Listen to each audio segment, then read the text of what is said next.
Баршаңызға қайырлы күн, достар. Каналыма қош келдіңіздер. Бүгін сіздермен өзбек халқының хамир хасиб деп аталатын тағамын дайындайтын боламыз.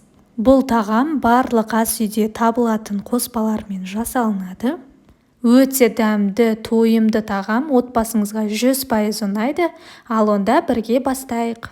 Ең алдымен салмасына күрішті пісіріп аламыз. Сіздерге қалай күрішті езбей пісіру керектігін көрсететін боламын. Ең алдымен күрішті кастрөлге салып, үстіне өте көп мөлшерде су құямыз. Мен 1,5 литрдей су құйдым. Дәміне қарай тұз және де 2 ас қасық сұйық май құямыз. Сұйық май құйсаңыздар, күріш бір-біріне жабыспай пісетін болады. Және де суды көп мөлшерде құйғандықтан, бұл да күріштің жабыспай пісуіне өте қатты әсер етеді. Жақсылап араластырып, плитаға қатты отқа қоямыз. Бір қайнап шыққаннан кейін астын басып, күріш жұмсақ болғанға дейін қайнатамыз. Күріш жабысып қалмас үшін міндетті түрде арасында араластырып тұруымыз қажет.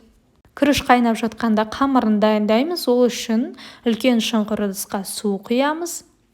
Үстіне тұз саламыз. Және де осыны араластырамыз.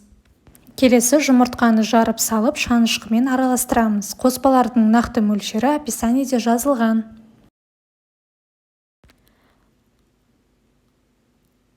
Ұнды аз-аздан қосып отырып, шанышқымен араластырып, қатты қамыр илейміз.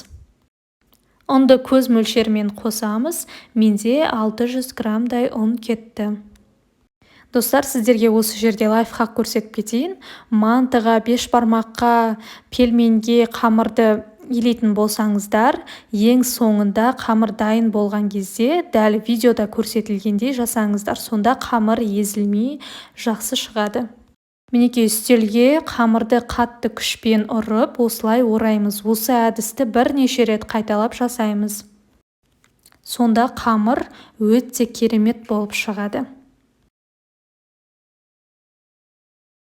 Арасында осылай бір басып алып, тағы да ұрамыз.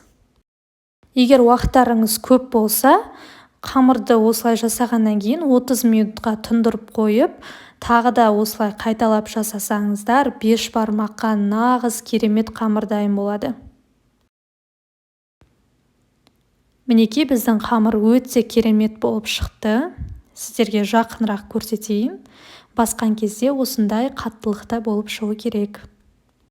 Келесі салмасын жасаймыз. Ол үшін шұңқыр ыдысқа фарш саламыз. Майдалап 4 бұрыштап туралған 2 орташа мөлшердегі пиязды саламыз. Дәміне қарай тұз, қара бұрыш, қызыл бұрыш және де тағы басқа өз қалауыңызша дәмдеуіштер қоссаңыз болады. Осының барлығын жақсылап тұрып араластырамыз. Осы уақытта біздің күріш те пісіп шыққан екен. Суын жақсылап тұрып сорғытуымыз қажет. Бір-біріне жабыспай өте керемет болып пісіп шықты. Енді күрішті жаңағы салманың үстіне ақырындап саламыз. Барлығын жақсылап араластырамыз. Бетін жауып, тұндырып қоямыз. Осы уақытта қамырды жаюға кірісеміз. Қамырды оқтаудың көмегімен жұп-жұқа етіп жайып шығамыз.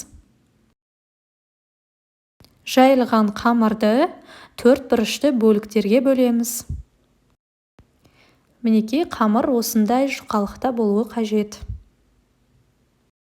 Видеода көрсетілгендей салманы қамырдың осы бір шеткі бөлігіне салып шығамыз.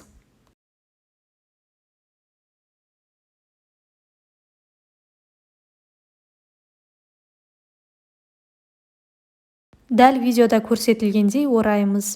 Сонда хамир хасибтің формалары өте керемет болып шығады.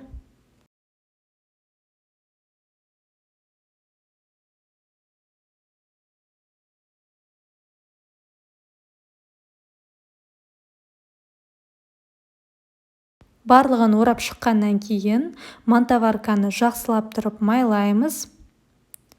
Дайын болған хамир хасибтерді видеода көрсетілгендей орналастырамыз. Жұп-жұмсақ болу үшін үстілеріне сұйық май жақсаңыздар болады, бірақ ол міндетті емес. Осы рецептпен менде 3 лист шықты. Келесі қайнап тұрған буда қақпағын жауып 45 минут пісіреміз.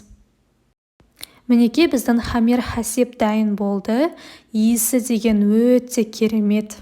Тарелкеге салып түрлі соустармен ұсына берсеңіздер болады. Қаймақ немесе томатты соус, ол енді өзіңіздің қалауыңызша. Сіздерге ортасын бөліп көрсетейін. Дәмін енді сөзбен айтып жеткізе алмаймын.